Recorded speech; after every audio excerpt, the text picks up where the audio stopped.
शुक्लांबरधरं विष्णुं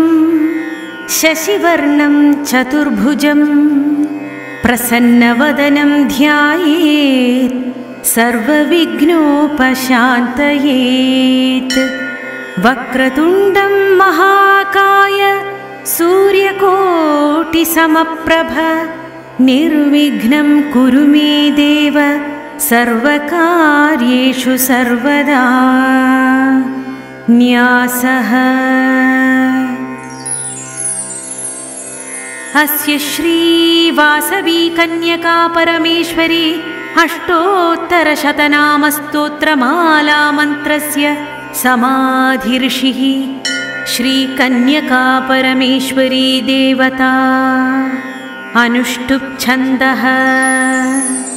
वं बीजं स्वाहा शक्तिः सौभाग्यमिति कीलकं मम सकलसिद्धिप्राप्तये जपे विनियोगः। ध्यानम् वन्दे कुसुमाम्बा सत्पुत्रीं वन्दे कुसुमश्रेष्ठतनयां वन्दे विरूपाक्षसहोदरीं वन्दे कन्यका परमेश्वरीं वन्दे भास्कराचार्य विद्यार्थिनी वन्दे नगरेश्वरस्य प्रियां वन्दे विष्णुवर्धनमर्दिनी वन्दे पेनुकोण्डापुरवासिनी वन्दे आर्यवैश्यकुलदेवीं वासवीं भक्तानामभीष्टफलदायिनी वन्दे अन्नपूर्णास्वरूपिणीं वासवीं भक्तानां मनालयनिवासिनी। ॐ सौभाग्यजननी माता माङ्गल्या मानवर्धिनी महाकीर्तिप्रसारिणी महाभाग्यप्रदायिनी वासवाम्बा च कामाक्षी विष्णुवर्धनमर्दिनी वैश्यवंशोद्भवच्चैव कन्यका चित्स्वरूपिणी कुलकीर्तिप्रवर्धिनी कुमारी कुलवर्धिनी कन्यका काम्यदा करुणा कन्यका परमेश्वरी विचित्ररूपा बाला च विशेषफलदायिनी सत्यकीर्तिः सत्यवती सर्वावयवशोभिनी दृढचित्तमहामूर्तिः ज्ञानाग्निकुण्डनिवासिनी त्रिवर्णनिलया चैव वैश्यवंशाब्धिचन्द्रिका पेनुकोण्डापुरी वास साम्राज्यसुखदायिनी विश्वख्याता विमानस्था विरूपाक्षसहोदरी वैवाहमण्डपस्था च महोत्सवविलासिनी बालनगरसुप्रीता महाविभवशालिनी सौगन्धकुसुमप्रीता सदा सौगन्धलेपिनी सत्यप्रमाणनिलया पद्मपाणि क्षमावती ब्रह्मप्रतिष्ठा सुप्रीता व्यासोक्तविधिवर्धिनी सर्वप्राणहिते रता कान्ता कमलगन्धिनी मल्लिका कुसुमप्रीता कामितार्थप्रदायिनी चित्ररूपा चित्रवेषा मुनिकारुण्यतोषिणी चित्रकीर्तिप्रसारिणी नमिता जनपोषिणी विचित्रमहिमा माता नारायणी निरञ्जना गीतकानन्दकारिणी पुष्पमाला विभूषिणी स्वर्णप्रभा पुण्यकीर्ति स्वार्थिकाह्लादकारिणी स्वर्णकान्तिकलाकन्या सृष्टिस्थितिलयकारणा कल्मषारण्यवह्नि च पावनी पुण्यचारिणी वाणिज्यविद्याधर्मज्ञा भवबन्धविनाशिनी सदा सद्धर्मभूषणी बिन्दुनादकलात्मिका धर्मप्रदा धर्मचित्ता कलाषोडशसंयुता नायकी नगरस्था च कल्याणी लाभकारिणी मृडाधारा गुह्या चैव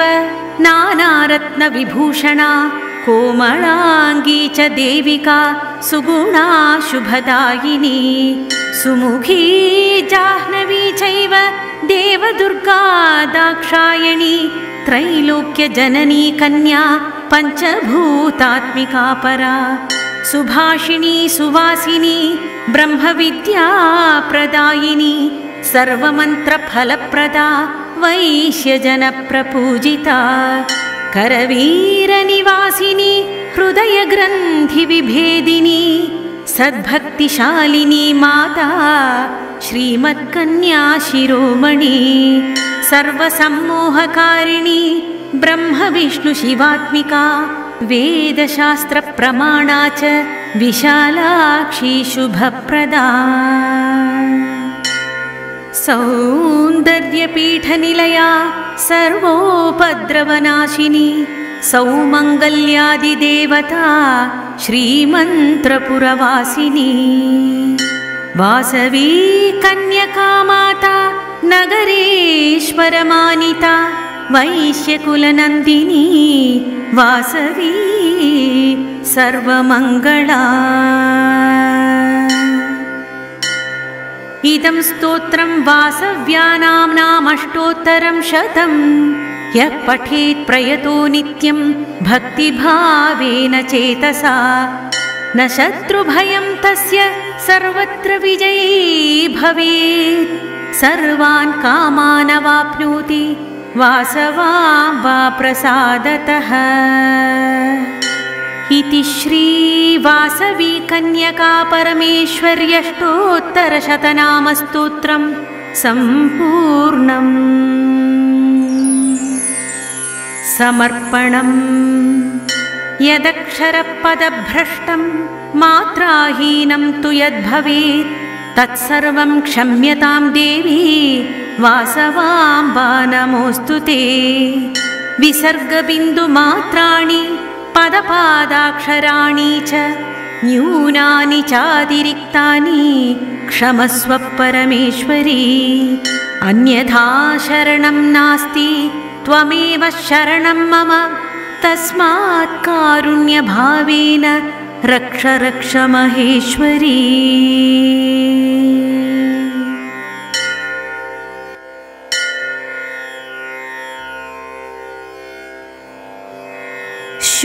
शुक्लाम्बरधरं विष्णुं शशिवर्णं चतुर्भुजं प्रसन्नवदनं ध्यायेत् सर्वविघ्नोपशान्तयेत् वक्रतुण्डं महाकाय सूर्यकोटिसमप्रभ निर्विघ्नं कुरु मे देव सर्वकार्येषु सर्वदा न्यासः अस्य श्री वासवी कन्यका परमेश्वरी अष्टोत्तरशतनामस्तोत्रमाला मन्त्रस्य समाधिर्षिः श्रीकन्यका परमेश्वरी देवता अनुष्टुप् छन्दः वं बीजं स्वाहा शक्तिः सौभाग्यमिति कीलकं मम सकलसिद्धिप्राप्तये जपे विनियोगः ध्यानम् वन्दे कुसुमाम्बा सत्पुत्रीं वन्दे कुसुमश्रेष्ठतनयां वन्दे विरूपाक्षसहोदरीं वन्दे कन्यका परमेश्वरीं वन्दे भास्कराचार्य विद्यार्थिनी वन्दे नगरेश्वरस्य प्रियां वन्दे विष्णुवर्धनमर्दिनी वन्दे पेनुकोण्डापुरवासिनी वन्दे आर्यवैश्यकुलदेवीं वासवी भक्तानामभीष्टफलदायिनी वन्दे अन्नपूर्णास्वरूपिणीं वासवीं भक्तानां मनालयनिवासिनी। ॐ सौभाग्यजननी माता माङ्गल्या मानवर्धिनी महाकीर्तिप्रसारिणी महाभाग्यप्रदायिनी वासवाम्बाच कामाक्षी विष्णुवर्धनमर्दिनी वैश्यवंशोद्भवच्चैव कन्यकाचित्स्वरूपिणी कुलकीर्तिप्रवर्धिनी कुमारी कुलवर्धिनी कन्यका काम्यदा करुणा कन्यका परमेश्वरी विचित्ररूपा बाला च विशेषफलदायिनी सत्यकीर्तिः सत्यवती सर्वावयवशोभिनी दृढचित्तमहामूर्तिः ज्ञानाग्निकुण्डनिवासिनी त्रिवर्णनिलया चैव वैश्यवंशाब्धिचन्द्रिका पेनुकोण्डापुरीवास साम्राज्यसुखदायिनी विश्वख्याता विमानस्था विरूपाक्षसहोदरी वैवाहमण्डपस्था च महोत्सवविलासिनी बालनगरसुप्रीता महाविभवशालिनी सौगन्धकुसुमप्रीता सदा सौगन्धलेपिनी सत्यप्रमाणनिलया पद्मपाणि क्षमावती ब्रह्मप्रतिष्ठा सुप्रीता व्यासोक्तविधिवर्धिनी सर्वप्राणहिते रता कान्ता कमलगन्धिनी मल्लिका कुसुमप्रीता कामितार्थप्रदायिनी चित्ररूपा चित्रवेषा मुनिकारुण्यतोषिणी चित्रकीर्तिप्रसारिणी नमिता जनपोषिणी विचित्रमहिमा माता नारायणी निरञ्जना गीतकानन्दकारिणी पुष्पमाला विभूषिणी स्वर्णप्रभा पुण्यकीर्ति स्वार्थिकाह्लादकारिणी स्वर्णकान्तिकलाकन्या सृष्टिस्थितिलयकारणा कल्मषारण्यवह्नि च पावनी पुण्यचारिणी वाणिज्यविद्याधर्मज्ञा भवबन्धविनाशिनी सदा सद्धर्मभूषणी बिन्दुनादकलात्मिका धर्मप्रदा धर्मचित्ता कलाषोडशसंयुता नायकी नगरस्था च कल्याणी लाभकारिणी मृडाधारा गुह्या चैव नानारत्नविभूषणा कोमलाङ्गी च देविका सुगुणा शुभदायिनी सुमुखी जाह्नवी चैव देवदुर्गा दाक्षायणी त्रैलोक्यजननी कन्या पञ्चभूतात्मिका परा सुभाषिणी सुवासिनी ब्रह्मविद्याप्रदायिनी सर्वमन्त्रफलप्रदा वैश्यजनप्रपूजिता करवीरनिवासिनी हृदयग्रन्थिविभेदिनी सद्भक्तिशालिनी माता श्रीमत्कन्या शिरोमणि सर्वसम्मोहकारिणी ब्रह्मविष्णुशिवात्मिका वेदशास्त्रप्रमाणा च विशालाक्षी शुभप्रदा सौन्दर्यपीठनिलया सर्वोपद्रवनाशिनी सौमङ्गल्यादिदेवता श्रीमन्त्रपुरवासिनी वासवी कन्यका माता नगरेश्वरमानिता वैश्यकुलनन्दिनी वासवी सर्वमङ्गला इदं स्तोत्रं वासव्यानाम्नामष्टोत्तरं शतं यः पठेत् प्रयतो नित्यं भक्तिभावेन चेतसा न शत्रुभयं तस्य सर्वत्र विजयी भवेत् सर्वान् कामानवाप्नोति वासवाम्बा प्रसादतः इति श्री वासवी कन्यका परमेश्वर्यष्टोत्तरशतनामस्तोत्रम् सम्पूर्णम्। समर्पणम्। यदक्षरपदभ्रष्टं मात्राहीनं तु यद्भवेत् तत्सर्वं क्षम्यतां देवी वासवाम्बा नमोऽस्तु ते। विसर्गबिन्दुमात्राणि पदपादाक्षराणि च न्यूनानि चातिरिक्तानि क्षमस्व परमेश्वरी। अन्यथा शरणं नास्ति त्वमेव शरणं मम तस्मात् कारुण्यभावेन रक्ष रक्ष महेश्वरी।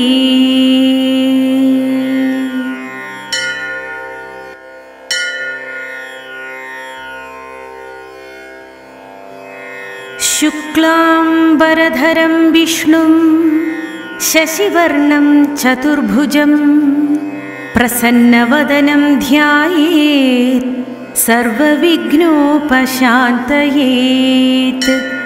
वक्रतुण्डं महाकाय सूर्यकोटिसमप्रभ निर्विघ्नं कुरु मे देव सर्वकार्येषु सर्वदा। न्यासः। अस्य श्रीवासवी कन्यका परमेश्वरी अष्टोत्तरशतनामस्तोत्रमाला मन्त्रस्य समाधिर्षिः श्रीकन्यका परमेश्वरी देवता। अनुष्टुप् छन्दः। वं बीजं स्वाहा शक्तिः सौभाग्यमिति कीलकं मम सकलसिद्धिप्राप्तये जपे विनियोगः। ध्यानम्। वन्दे कुसुमाम्बा सत्पुत्रीं वन्दे कुसुमश्रेष्ठतनयां वन्दे विरूपाक्षसहोदरीं वन्दे कन्यका परमेश्वरीं। वन्दे भास्कराचार्य विद्यार्थिनी वन्दे नगरेश्वरस्य प्रियां वन्दे विष्णुवर्धनमर्दिनी वन्दे पेनुकोण्डापुरवासिनी। वन्दे आर्यवैश्यकुलदेवीं वासवीं भक्तानामभीष्टफलदायिनी वन्दे अन्नपूर्णास्वरूपिणीं वासवीं भक्तानां मनालयनिवासिनी। ॐ सौभाग्यजननी माता माङ्गल्या मानवर्धिनी महाकीर्तिप्रसारिणी महाभाग्यप्रदायिनी वासवाम्बा च कामाक्षी विष्णुवर्धनमर्दिनी वैश्यवंशोद्भवच्चैव कन्यका चित्स्वरूपिणी कुलकीर्तिप्रवर्धिनी कुमारी कुलवर्धिनी कन्यका काम्यदा करुणा कन्यका परमेश्वरी विचित्ररूपा बाला च विशेषफलदायिनी सत्यकीर्तिः सत्यवती सर्वावयवशोभिनी दृढचित्तमहामूर्तिः ज्ञानाग्निकुण्डनिवासिनी त्रिवर्णनिलया चैव वैश्यवंशाब्धिचन्द्रिका पेनुकोण्डापुरीवास साम्राज्यसुखदायिनी विश्वख्याता विमानस्था विरूपाक्षसहोदरी वैवाहमण्डपस्था च महोत्सवविलासिनी बालनगरसुप्रीता महाविभवशालिनी सौगन्धकुसुमप्रीता सदा सौगन्धलेपिनी सत्यप्रमाणनिलया पद्मपाणि क्षमावती ब्रह्मप्रतिष्ठा सुप्रीता व्यासोक्तविधिवर्धिनी सर्वप्राणहिते रता कान्ता कमलगन्धिनी मल्लिका कुसुमप्रीता कामितार्थप्रदायिनी चित्ररूपा चित्रवेषा मुनिकारुण्यतोषिणी चित्रकीर्तिप्रसारिणी नमिता जनपोषिणी विचित्रमहिमा माता नारायणी निरञ्जना गीतकानन्दकारिणी पुष्पमाला विभूषिणी स्वर्णप्रभा पुण्यकीर्ति स्वार्थिकाह्लादकारिणी स्वर्णकान्तिकलाकन्या सृष्टिस्थितिलयकारणा कल्मषारण्यवह्नि च पावनी पुण्यचारिणी वाणिज्यविद्याधर्मज्ञा भवबन्धविनाशिनी सदा सद्धर्मभूषणी बिन्दुनादकलात्मिका धर्मप्रदा धर्मचित्ता कलाषोडशसंयुता नायकी नगरस्था च कल्याणी लाभकारिणी मृडाधारा गुह्या चैव नानारत्नविभूषणा कोमलाङ्गी च देविका सुगुणा शुभदायिनी सुमुखी जाह्नवी चैव देवदुर्गा दाक्षायणी त्रैलोक्यजननी कन्या पञ्चभूतात्मिका परा सुभाषिणी सुवासिनी ब्रह्मविद्याप्रदायिनी सर्वमन्त्रफलप्रदा वैश्यजनप्रपूजिता करवीरनिवासिनी हृदयग्रन्थिविभेदिनी सद्भक्तिशालिनी माता श्रीमत्कन्या शिरोमणि सर्वसम्मोहकारिणी ब्रह्मविष्णुशिवात्मिका वेदशास्त्रप्रमाणा च विशालाक्षी शुभप्रदा सौन्दर्यपीठनिलया सर्वोपद्रवनाशिनी सौमङ्गल्यादिदेवता श्रीमन्त्रपुरवासिनी वासवी कन्यका माता नगरेश्वरमानिता वैश्यकुलनन्दिनी वासवी सर्वमङ्गला इदं स्तोत्रं वासव्यानाम्नामष्टोत्तरं शतं यः पठेत् प्रयतो नित्यं भक्तिभावेन चेतसा न शत्रुभयं तस्य सर्वत्र विजयी भवेत् सर्वान् कामानवाप्नोति वासवाम्बा प्रसादतः इति श्री वासवी कन्यका परमेश्वर्यष्टोत्तरशतनामस्तोत्रं सम्पूर्णम् समर्पणम् यदक्षरपदभ्रष्टं मात्राहीनं तु यद्भवेत् तत्सर्वं क्षम्यतां देवी वासवाम्बा नमोऽस्तु ते विसर्गबिन्दुमात्राणि पदपादाक्षराणि च न्यूनानि चातिरिक्तानि क्षमस्व परमेश्वरी अन्यथा शरणं नास्ति त्वमेव शरणं मम तस्मात् कारुण्यभावेन रक्ष रक्ष महेश्वरी।